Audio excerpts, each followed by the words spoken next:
uanset hvordan jeg gør det, så står solen stadig op i morgen.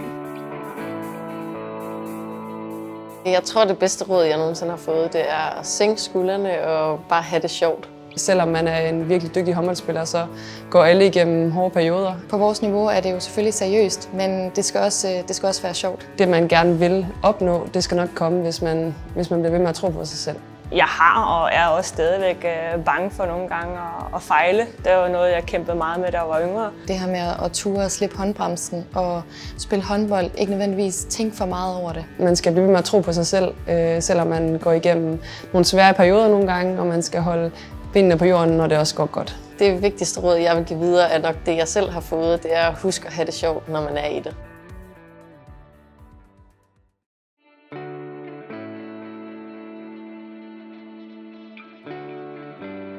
Da jeg underviste på håndboldskole, der forsøgte jeg ligesom også at booste deres selvtillid ved også at sige de ting, de gjorde korrekt, men stadig også prøve at rette nogle af de ting, de også kan forbedre. Jeg var selv rigtig heldig med de ældre, der var, da jeg kom ind som ung, har taget altid godt imod mig og behandlet mig godt.